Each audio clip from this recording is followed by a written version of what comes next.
Nandito tayo ulit ngayon sa may bandang Lagro. Puntahan natin yung Toy Sack. Check lang natin. Baka may bagong stocks, baka malason tayo, pero wag naman sana. Wala pa tayong pera ngayon, pero puntahan natin yung Toy Sack. Toy Sack, kaso sarado pa yata sila. Open na ba? Open na. Open na sila. Okay. Pasok tayo.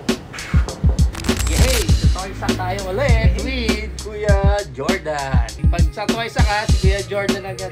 Unang bubungal sa inyo. Medyo busy daw siya. Nagre-repack. Ang dami yatang orders sila ngayon. Nice. Anong bago natin? May mga blackies sila dito. Blackies din to? Yes, blackies. Oo nga. May blackies na rin na Minion. Ano to, mga loose? Yeah, mga loose. Kay Mr. Beast. May mga Transformers din. Defender version. Of course, Hot Wheels. Di nawawala yung mga Hot Wheels nila dyan. Yan, mga Hot Wheels fanatics dyan. And also, mga MCF. Ito, bago daw nila to guys. Para mga retro na 10 inches tol. Yan, 10 inches.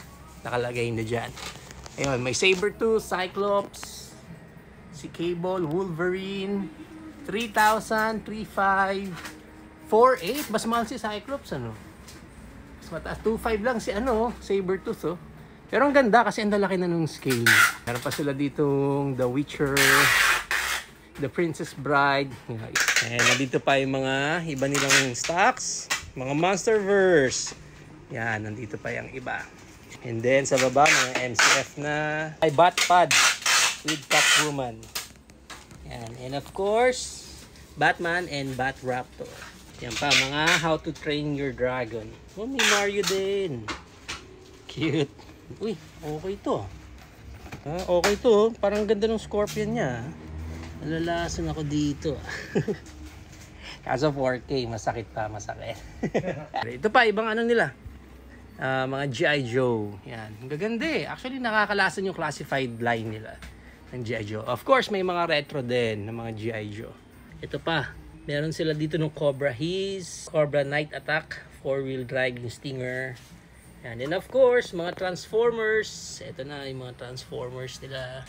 SS-106 Optimus Primal. Astig. May mga cassettes ni Soundwave, Encore Edition. Turtles. Ang laki pala nito. Yung Bebop and Rocksteady na to.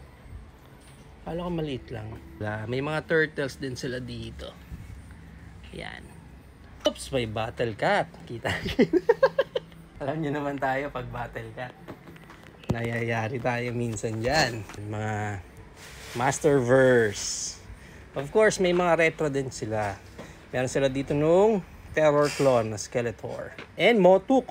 Nice. This one is 9,500. Mas mahal talaga ang Motuk compared sa mga bagong line na lumabas ng He-Man. Diba, ang dami pa nila dito. Mga Masterverse. Mga Motu, He-Man. Meron Origins na Cronies tsaka si Keldor. Laki ng Voltron sa likod. 16 inches. Classic Legendary Lion. 14,000. Si Voltron. Nice.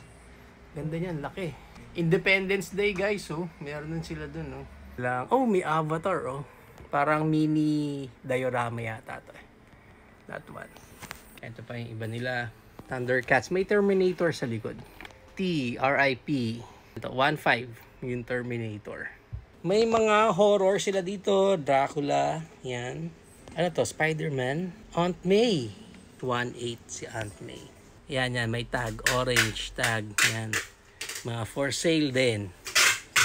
Yan. Of course, below SRP na yan mga yan. Pag wrestling sa baba, mga retro nakalatag na lang dyan.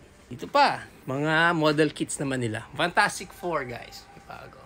97 Cyclops. Oh, meron na sila nito. Ayan, meron na sila dito guys ha. Sewer playset. Lego na pala to. Star Wars. Tigra.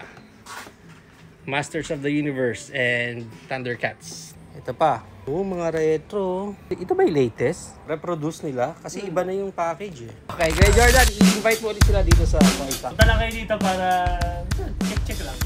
Tapos kung meron silang makita, tapos bilhin, yan, sabihin nyo lang kay Kuya Jordan yan. Yun lang. Dito yan sa may Lagro ha. Lagro, Quezon City. Malapit sa may Lagro High School. So kung makita nyo yung Lagro High School, tawid kayo sa may barangay. Tapos, tawid ulit kayo sa kabila. Yun na yan, yung Toy Sack. Sa loob, medyo looban sila. Visit lang kayo sa Toysack. Check nyo na rin yung mga social media nila. Okay?